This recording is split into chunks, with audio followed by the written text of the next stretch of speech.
يا هلا، أخباركم حبايبي؟ يا رب اليوم تكونوا كلكم بخير. أخباركم؟ طمنوني عنكم.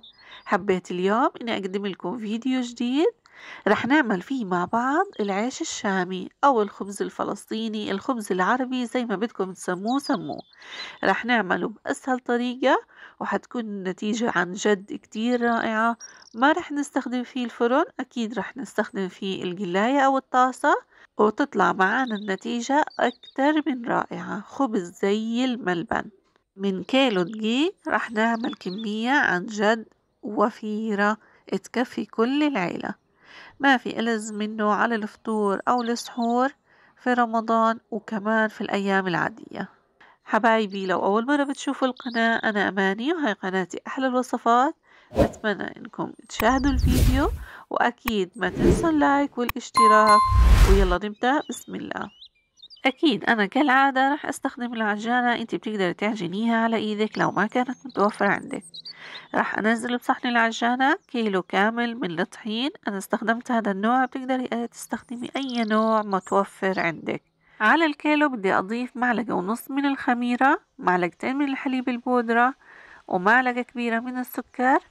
وأكيد ما ننسى الملح، معلقة صغيرة من الملح. وراح أضيف هالحين كوبين من المية الفاترة.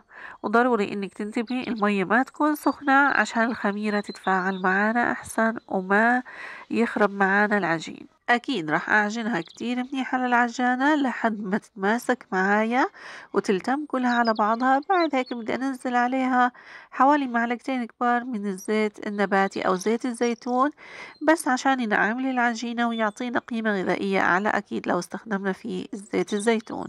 حكمل عجن. مدة العجن ضروري إنها تكون من 5 ل7 دقايق، مش أقل من هيك، عشان نحصل على نتيجة أروع. ولو كنت بإيدك بتعجنيها أكيد بدك تعجني لمدة 10 دقايق. شايفين ما شاء الله العجينة كيف معي زي الملبن، طرية وناعمة وأكيد ما بتلزق بالإيد. هالحين بصحن العجين راح أضيف شوي من الزيت النباتي عشان نحافظ على العجين وعلى طراوته. أنا بفضل إني أرش شوي من الزيت، مش رشة طحين. قلبتها شوي هيك على الوجه، وبعد هيك قعدتها منيح. وراح أغطيها بصحن أو حتى بكيس نايلون، وكمان بفوطة مطبخ عشان الجو شوي بارد كان بهذا اليوم. وراح أتركها على جنب لحد ما تختمر عندي تماما. يعني بدي إياها يتضاعف حجمها، راح تاخد معايا من نص ساعة لساعة إلا ربع حسب حرارة الجو عندك. وهالحين بعد ما تركتها مدة كافية وتضاعف حجمها، شوفوا ما شاء الله، أنا انصدمت عن جد إنها اتضاعفت لهذا الحد، لدرجة إنها لزقت بالصحن اللي غطيتها فيه. ما شاء الله، عجينة هشة زي الملبن، عن جد روعة.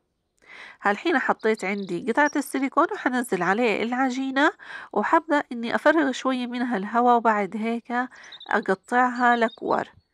الكور حسب الحجم اللي انت حابة إنه رغيف الخبز يكون عليه. أنا بحبه يكون كبير شوية. المتعارف عليه عندنا بفلسطين إنه حجم رغيف الخبز يكون كبير، خصوصا البيتي يعني المعمول بالبيت. بقطعها بهذا الحجم. عملت معايا ما شاء الله حوالي 14 رغيف بهذا الشكل، يعني بيشبع عيلة كبيرة مش عيلة صغيرة. هاي الطريقة حبيت إني أورجيكم إياها للناس اللي ما بتقدر تنعم كرة العجين. هذه الطريقة كتير سهلة، إنك تستخدمي كاسة، تقطعي قطعة من العجين وبتحاولي إنك تلفيها حتطلع معاكي كورة ناعمة وملسة. حبايبي، إذا نسيتوا تحطوا اللايك يا ريت تدعموا القناة باللايكات عشان تكبر معانا كل يوم أكتر وأكتر. بعد ما أخلص كل الكمية أكيد بدي أرصهم على جنب، وضروري هان إنه نغطيهم بفوطة مطبخ نظيفة عشان ما ينشاف وجههم. حابة أرق. أول رغيف أنا عملته على شكل كورة هو اللي ببدأ فيه رق. رشيت رشة كتير بسيطة من الطحين نصيحة مني إنكم ما تكتروا من الطحين وإنتوا بترقوا. أول إشي العجينة راح تكون معانا أقسى، وتاني إشي راح يتبين معانا لما نحطها على الطاسة بتتحرك طبقة الطحين هذه وبتعطينا نتيجة مش حلوة أبدا. عشان هيك رشة بسيطة جدا كافية. وخصوصا إذا استخدمتوا مفرش السيليكون، هذا حبيبي ما بستغني عنه أبدا. بحب إني أستخدمه لأنه بيكون سهل وعملي جدا، حتلاقوني في أغلب الوصفات دايما بستخدمه.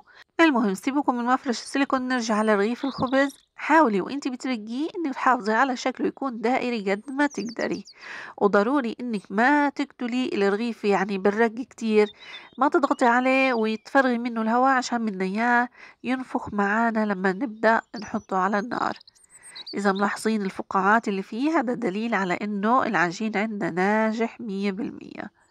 وكمان حاولي إنك ما ترقيه كتير ويطلع معانا كتير رقيق، بدنا إياه شوي خميل عشان يكون فيه لبة. كل ما كان فيه لبة أكتر بيكون كتير زاكي معانا في الغماس. بحاول إني لما أرفعه أتك عنه بواقي الطحين اللي موجودة عليه، وراح أرصه على فوطة مطبخ وأغطيه وأتركه كمان من 10 دقايق ل15 دقيقة قبل ما أحطه على القلاية. خليني أحكي لك على القلاية المناسبة اللي لازم تستخدميها، إما الجرانيت أو التيفال. هدول النوعين أفضل نوعين ممكن تستخدميهم. بحمي القلاية كتير منيح على نار عالية، وبعد هيك بحط النار على الوسط قبل ما أضيف الخبز عليها. إذا أنتم ملاحظين أول ما حطيت الرغيف استنيت عليه 10 ثواني، أول ما بدأ يظهر عندي شوية فقاعات على وجهه على طول قلبته على الوجه الثاني. كمان 10 ثواني وحعاود أرجعه على الوجه الأول. هاي الخطوة ضرورية جدا عشان تحصلي على خبز مفرغ من جوا ومنفوخ. أول 20 ثانية بدنا نقلبه من الوجه الأول للوجه الثاني على السريع. راح أقلبه الحين، شايفين التحمير عن جد بياخد العقل. الحين حيبدأ ينفخ معايا كل رغيف بهذا الشكل. ولا في أحلى من الرغيف لما تعمليه بالبيت ويكون منفوخ معاكي ومستوي، وشكله ولونه وريحته. يا بي ريحة الخبز بالبيت، أنا من عشاق المعجنات والمخبوزات بالبيت. حبايبي إذا في رغيف ما نفخ من كل الجهات بشكل متساوي، اضغطوا على الناحية اللي نفخ منها بشكل كتير بسيط، راح ينفخ معاكم باقي الرغيف. وخليني كمان أحكي لكم هنا شغلة، ضروري إنك تستخدمي مغرفة سيليكون أو معلقة السيليكون السباتولا، لأنه بتكون كتير أنعم وأرق على الخبز من إنك تستخدمي الحديد، عشان ما بدنا إياه يتجرح وما يعطينا النتيجة اللي إحنا بدنا إياها. شايفين بحاول إني أقلبه كل 10 ثواني، بقلبه على الوجه الثاني عشان ما يتحربق معنا أو ياخد لون وهو لساته مش بادي ينفخ. حبيت إني ما أسرع الفيديو في هاي الخطوة عشان تشوفوا إنه ما راح ياخد معانا وقت أبدا. هيك لازم ضروري إنه ينفخ معانا. شايفين هذا الرغيف قلبته كذا قلبة عشان يبدأ ينفخ معايا. حيبلش هالحين ينفخ معايا كل رغيف، وزي ما حكيت لك لو لاحظتي انه نفخ من ناحية ولا ومن ناحية اضغطي ضغطة خفيفة بالمعلقة اللي معاكي حتلاقيه كله قب معاكي ونفخ.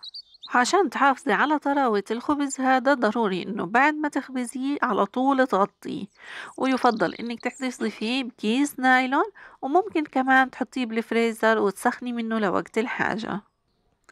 وأكيد ما في ألذ من الخبز البيتي مع الأصناف هذه، الكبدة والبطاطا المقلية وكمان الحمص. وأكيد ما تنسي صحن المخللات، أهم صحن في كل وجبة. شايفين ما شاء الله الخبز عندي كيف طلع طري، وشايفين خمالته أو سماكته كيف جدا رائعة. يا عمي طري طري بشكل مش طبيعي، يعني عن جد الرغيف هذا بيتاكل حاف من كتر ما هو طري وريحته بتاخد العقل. وها سبت الكاميرا من ايدي ومسكت الرغيف وقسمت لكم اياه عشان اورجيكم اياه من جوا. لاحظوا كيف من جوا معايا كله مفرغ، يعني لو بدك تحشي فيه سندويشات او حتى تاكليه حاف او حتى مع اي مقبلات، على السحور على الفطور على عشاء على غدا، عن جد ما في اروع من رغيف الخبز بالبيت. يا رب إنكم تكونوا اليوم استفدتوا واستمتعتوا من الفيديو اللي قدمت لكم إياه. حبايبي أنا هيك بكون وصلت لنهاية فيديو اليوم، بتمنى إنه يكون عجبكم. أكيد إذا عجبكم ادعموا القناة باللايكات وبالاشتراكات والتعليقات الحلوة منكم. إلكم مني أحلى تحية من قناتي أحلى الوصفات، صحة وعافية.